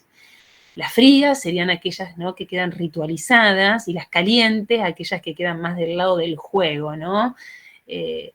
Yo hago jugar esto, digamos, y propongo pensarlo en las instituciones, ¿no? Esto de la creatividad, el juego, en los dispositivos, en las apuestas, en las escuchas, ¿no? Que abren caminos diferentes, ¿no? Para hacer lugar al sujeto. Bien. Entonces, ¿creatividad dónde? ¿Dónde? Y bueno, en donde se pueda, en nuestras intervenciones, en las estrategias, en las acciones, en los espacios, en los tiempos, en diferentes actores. ¿Y por qué no haces tal cosa? ¿Por qué en vez de hacer esto, por qué no le preguntaste qué quiere tomar en el momento de la merienda? Eso da lugar al sujeto, a lo propio, esa es la creatividad, ¿no? Con elementos que podamos trabajar, por eso, digamos, esto del acervo cultural, la literatura, los dibujos, la música, los diferentes juguetes, cualquier expresión de arte, digamos, nos puede servir como para poder pensar esta cuestión de la creatividad. Yo ahí puse el dibujo del cerebro y demás porque me parece también interesante algunas conceptualizaciones de Stephen Levin con respecto a la plasticidad o la neuroplasticidad del cerebro, y con respecto a eso, él habla de una plasticidad simbólica, ¿no? Hace como una construcción teórica muy interesante, ¿no? Que para mí tiene que ver con esta cuestión de apostar a la creatividad en la infancia. Entonces, bueno, ¿cuáles son las brújulas? En nuestro trabajo hemos hablado, ¿no? Aparte de las preguntas, el deseo y la ética, ¿no? Hemos hablado de la conversación, hemos hablado de la creatividad, de los dispositivos, de las infancias, de las instituciones, y de poder pensar toda esta complejidad, ¿no? Y para mí todo esto tiene que ver con los derechos humanos, ¿no? Militando la singularidad que implica cada consulta, ¿sí? El concepto de cuidado tiene que ver con esto, es un término que se comenzó a utilizar en estos últimos años y con la pandemia, todo parece ser la cuidadanía, incluso aparecía ese término de la cuidadanía en algunas políticas. Bueno, dos temas enormes que solo menciono como para ir cerrando, digamos, todo este desarrollo, que cada desarrollo que hemos hecho hoy se puede profundizar.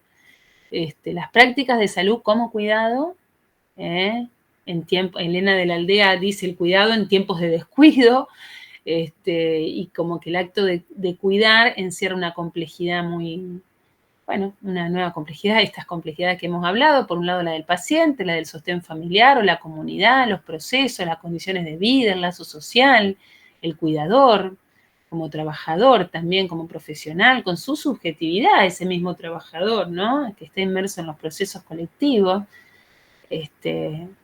O sea, las prácticas de salud como cuidado y el cuidado de cuidadores, ¿no? Yo siempre como que doy lugar a esto del cuidado de cuidadores, ¿no? Que el trabajador de salud se sienta bien, esté en condiciones de poder cuidar, ¿no? Porque si no está cuidado el cuidador, tampoco va a poder generar prácticas de cuidado. Ese sostén que deberían tener los que trabajan en las asistencias en salud, son los que pueden brindar la jefatura, las coordinaciones, los instructores, digamos, cuidado de cuidadores, ¿no? Las direcciones de los hospitales, las políticas de salud, pero todavía no hay mucho al respecto. Esta es una teorización de la alegría, digamos, que Deleuze toma con respecto a que hay un poder, hay un aspecto político de la tristeza y de la alegría, ¿no? Que me parece importante, ¿no es cierto?, conectarse con la alegría en el trabajo, porque, la alegría es potenciadora, digamos, porque, hay mucho, digamos, de queja en el trabajo, en los equipos de salud, y eso también tiene que ver con poder cuidar la propia posición, digamos, como trabajadores, ¿no? Me parece que también los aspectos del cuidado de cuidadores con respecto a las emociones y lo que se generan en los equipos de trabajo también son muy importantes en el momento de cuidar. Y esto, que por ahí mucho no se habla, me parece a mí importante. Uno se tiene que sentir bien en el laburo donde hace para poder generar, digamos, una práctica ética, ¿no? Bien. Yo con esto termino. Digamos, esta es la última diapositiva que a todos le planteo siempre un ejercicio que lo hago yo también siempre ante un problema, una consulta en el lugar de trabajo que se repita, ¿no? ¿Qué pregunta me puedo hacer? Pensar qué intervención creativa es posible, ¿no? Puedo formularme una pregunta, puedo formularme varias preguntas, para poder ahí pensarnos como nidos, digo yo, ¿no? En el sentido de poder generar preguntas, interrogantes y intervenciones posibles frente a los que nos convoquen, ¿no? Sea cual sea. Bueno, a ver, voy a dejar de compartir, así los veo porque hasta, a ver, ahí está. Bueno. Bueno, la verdad que un lujazo, Lore, es una clase, a ver, plagada de contenido clínico, político, ético. A ver, porque uno dice estas palabras, ¿no? Porque como permanentemente pareciera que en nuestro campo hablamos de esto. Pero bueno, a mí me conmovieron un montón de cosas desde este lugar que estoy planteándolo. Para mí diste un pantallazo fenomenal, nunca mejor explicado, esto de la perspectiva, ¿no? Que con lo que yo decía al principio, ¿no? Porque en verdad, cuando vos hablabas de la clínica del desvalimiento y de la posición, digamos, de los trabajadores de salud mental, porque hoy hablamos así porque somos un conjunto de disciplinas hoy acá reunidas, ¿no? Entonces, yo pensaba, si en esto de la clínica del desvalimiento, si las políticas de infancia, digamos, o lo que nosotros mismos encarnamos en el sistema de salud, en nuestros lugares, en nuestros roles, tienen en cuenta esto, en lo que vos hiciste tantísimo hincapié. Se me vino a la cabeza una situación clínica concreta donde muchas veces, bueno, esto, ¿no? Los adolescentes, como los adolescentes que se internan y que, bueno, vos hablabas de que se lo suele pensar como adultos y que ellos necesitan una contención, un acompañamiento.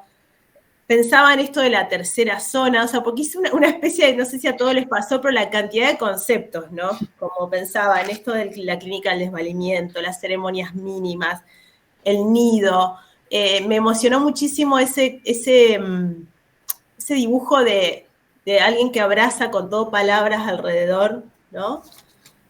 Como una buena simbolización de lo que es la posición del adulto frente a las infancias. Por lo tanto, digo, yo extraigo esto, seguir repensando esto de la como políticamente nuestro trabajo, la posición de, no solo de los adultos que están a cargo de ese niño que intervenimos, si es que los hay, sino de nosotros también, si tenemos posición de adulto. ¿Cómo pensamos esto? Que a veces haya una madre o un padre en una internación o en una intervención, no significa que haya adultos también. Entonces, hay un montón de cosas que realmente tremenda tu clase. Yo igual no quiero hablar tanto porque por ahí quiero dar lugar a lo que residentes y concurrentes puedan quererle preguntar y aprovechar la Lore, que tenemos Perfecto. unos minutos más. Dale, gracias Vicky, muchas gracias.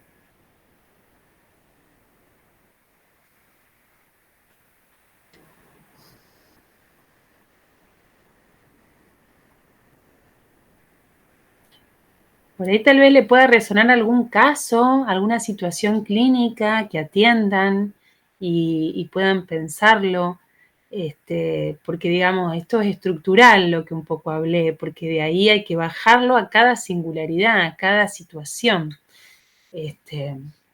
Pero sí los invito a que piensen su posición frente a esto. Eso me parece fundamental.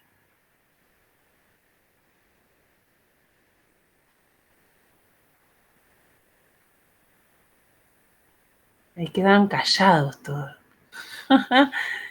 Quedaron como pensando, o bueno, ya agotados capaz. Pueden ser las dos cosas. Sí, Bueno, dale, yo aprovechen. más que una pregunta y demás, porque bueno, son un montón de cuestiones que son como para seguirlas pensando y para profundizar con el material que presentaste. Pero bueno, agradecerte porque bueno, a veces uno como decía Vicky, uno termina como repitiendo un montón de cuestiones, como dando por entendidas y poder ir desmenuzando cada concepto hasta la definición misma de la ley de salud mental, como cuestiones que las tenemos súper leídas. Es súper interesante como ir haciendo foco en distintos conceptos, de dónde vienen. Bueno, me parece que lo pudiste transmitir de una forma muy clara y con mucha pasión también. Entonces, bueno, eso también invita como más ganas, digamos, de leer, de volver a pensar. Así que, bueno, quería agradecerte porque la verdad que, bueno, me encantó la exposición que hiciste, bueno, incluso las ilustraciones, como me pareció nada, que fue una exposición que interpeló todo el tiempo, me parece, a pensar la práctica. Así que, bueno, te agradezco por eso.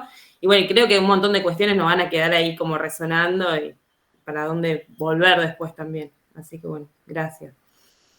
No, gracias a vos, Natalia, gracias por tu comentario y desde ya, bueno, que haya quedado eso, me parece para mí un objetivo cumplido, si quedó esto de la pasión, porque yo creo que lo que uno siempre transmite es el deseo, no tanto los contenidos, sino el deseo de lo que uno hace, y yo creo que ahí está la verdadera transmisión, así que me acabas de dar una devolución más que importante para mí.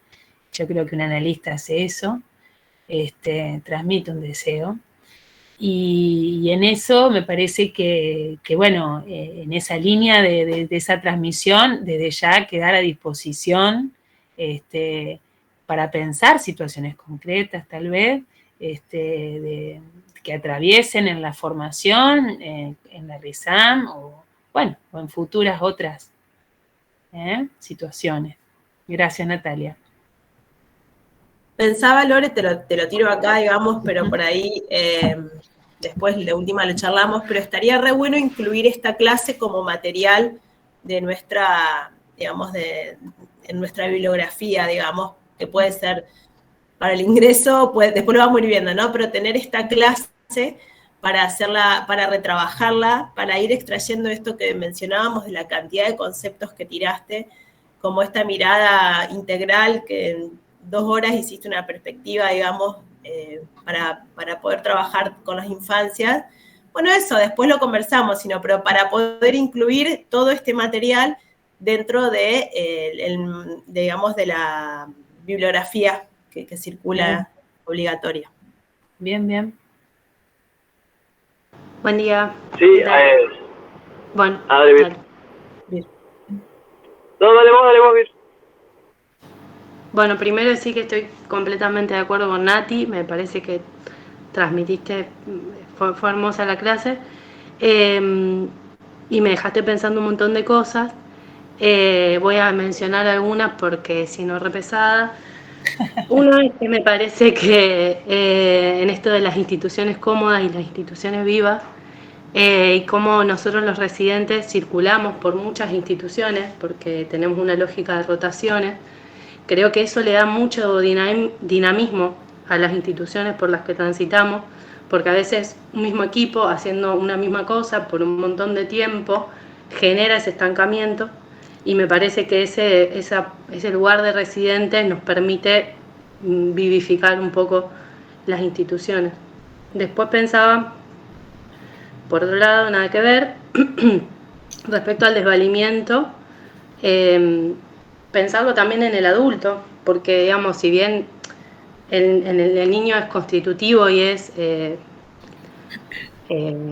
estructural, es una situación en la que muchas veces como adultos también nos encontramos, porque ser adulto no es un estado, es como una función, como dijiste, y nosotros que pensamos mucho en la clínica de la urgencia, como muchas veces el sujeto que se supone adulto está desvalido, y cuál es la función ahí del equipo de salud que lo recibe o que acoge esa situación.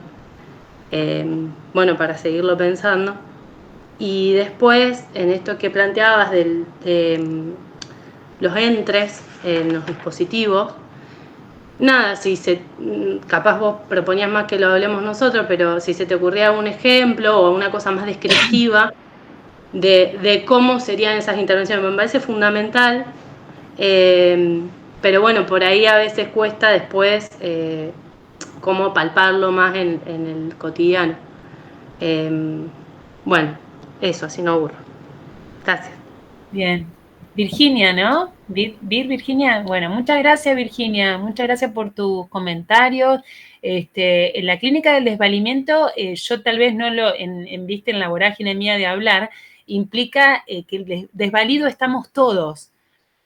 Tal cual, como vos decís, es el adulto el que está desvalido. Yo, de hecho, me surge eso porque yo lo que me daba cuenta que cuando hablaba con los trabajadores de los hogares, que no sabían qué hacer con los chicos, pero no de mala forma, es que estaban desesperados, estaban tan desvalidos en su función, no tenían capacitación, es decir, digamos, habían estado tan desprovistos de elementos simbólicos y de herramientas para trabajar con semejantes realidades de niños y niñas tan traumatizados que justamente creo que necesitaban ellos un espacio más que el propio niño. Entonces, por eso está esto de la clínica para los equipos técnicos y los adultos a cargo, porque justamente el desvalimiento se jugaba tanto ahí como en el niño. Es perfecta el comentario que haces porque justamente tiene que ver con que los adultos estamos desvalidos, y más en un sistema de salud precarizado. Imagínate lo que cobran los acompañantes terapéuticos y los acompañantes personalizados, y se tienen que bancar que les peguen una piña en las internaciones de salud mental. Entonces, ¿esto no es desvalimiento del adulto? Y esas son políticas instituidas, ¿no? Bueno, eso, mencionarte así como lo primero que me sale con respecto a eso. Después, esto de la residencia que vivifica la institución me parece maravilloso lo que me aportás, lo acabo de anotar, me parece maravilloso, un aporte divino, porque yo creo en eso, ¿no? En la renovación de energía, no solamente la juventud que viene y los que estamos hace 20 y pico de años en los hospitales, estamos siempre, ¿viste?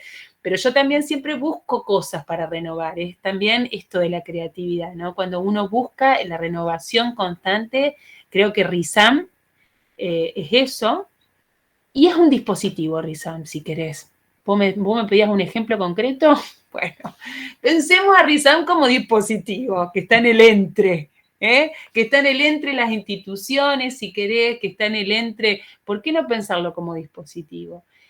Dispositivo es una construcción, es un artificio. Yo lo tomaría mucho en cuenta Sousa Campos en estas teorizaciones y podríamos analizar tanto los dispositivos que ya están como aquellos que quieras construir en base a un problema.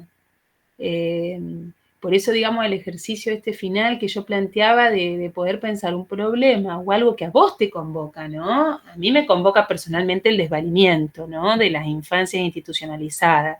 Es un tema que investigo yo actualmente en mi tesis, se lo he comentado a Vicky de esta preocupación, digamos, que a mí me toma subjetivamente incluso, ¿no? El desvalimiento de las infancias institucionalizadas y la salida a través de la creatividad. Creo que realmente hay una salida ahí. Pero bueno, hay que buscarla, es artesanal. Pero creo que, volviendo a la pregunta del dispositivo, si volvemos al concepto, ¿viste? Que son un montón de cosas. Yo soy muy de volver a la fuente y leerla y tomar la palabra, ¿no? Porque me parece que eso ilumina, porque si no uno da como por supuesto, siempre, bueno, sí, ya lo vi. No, volver, ¿no? No dar nada por supuesto. Esto me parece muy interesante porque es lo que nos ayuda bueno, nos devuelve un poco la vista, ¿no? De algunas cosas. Entonces, en lo concreto no habría la respuesta a tu pregunta. Creo que hay miles de respuestas, miles de dispositivos por construir, capaz, porque me parece que un sistema instituido que para mí es patronal, ¿no? Disfrazado de un discurso de derechos humanos, digámoslo, nosotros tenemos una política patronal, manicomial, disfrazada de un discurso progresista de derechos humanos. Bueno, requiere de muchos dispositivos que la perforen, ¿no? Que hagan lugar a las subjetividades que están ahí. porque si no es pura declamación. Fíjense que la Declaración de los Derechos Humanos que planteó la ONU, si vos lees todos los derechos humanos, pocos se cumplen. Y estos son internacionales y están hace más de 50 años, o sea, más, porque fueron de posguerra. Y sin embargo, pocos se cumplen. O sea, esta es la realidad. Esto por eso es lo epocal. Yo arranqué con Peso Pesado, con Rita Segato, digamos. O sea, yo arranqué tratando de instalar una época complicada, digamos. Entonces, en la cual, bueno, seamos conscientes, estemos advertidos de que esto es así. Y de que estamos peleando contracorriente. Un salmón, tenemos que ser como el salmón, ¿no? Es medio contracorriente, porque entonces los dispositivos se tendrían que pensar desde ahí. ¿Sí? Me encantó esto de la rizom como entre. Le va a dar consistencia. Bueno, a ver, Lore, vos a las 12 teníamos que cerrar, si te parece, me parece que esto da para bastante más, pero bueno, ya mi intención y la de Gonza es volver a convocarte para volver a pensar quizás detenernos en algunas categorías que hoy veremos el marco que le damos, pero digamos, es como que nos encantaría que vuelvas a conversar y a enseñarnos sobre todo esto que nos estuviste hoy mostrando. Bueno, no, digo porque por ahí ya a las 12 vos necesitabas cortar, así que si les parece dejamos acá, ¿sí? Bien. Sí, a mí me quedó, bueno, pero para otro momento, creo que eso es lo bueno de esta charla, que es algo que abre para, no lo pensemos como algo cerrado, sino como algo a seguir construyendo y pensándolo en conjunto, así que desde ya agradecerte esto por la pasión con la que transmitís las cosas, que también esto, nosotros es muy importante y sobre todo para residentes y concurrentes cuando estamos, y yo también estoy dentro de mis primeros años dentro de lo que es la salud pública, donde es un mar de frustraciones cuando pasás esos primeros momentos de... Tal cual. Esos primeros momentos de fascinación, después un mar de frustraciones y vamos oleando ahí, entonces como que poder encontrar otras miradas también está bueno para ir viendo cómo lo vamos embarcando en este proyecto, este camino, digamos. Aparte lo valioso de tener una compañera de salud mental como Lore, dispuesta, digamos, a poder ofrecer su experiencia, cómo nos ayuda a pensar en los dispositivos que transitamos y la RISAM como dispositivo. Así que es súper valioso esto. Bien. Bueno, muchas gracias. Muchas gracias, Gonzalo, por lo que dijiste. Y bueno, desde ya un gustazo conversar, bueno, por que siga la conversación, Dale. Bueno. Buenísimo, gracias. Nos vemos. Chao a todas. Nos vemos. Chao, gracias. Nos vemos. Chao, gracias. Chao, gracias. Hasta luego.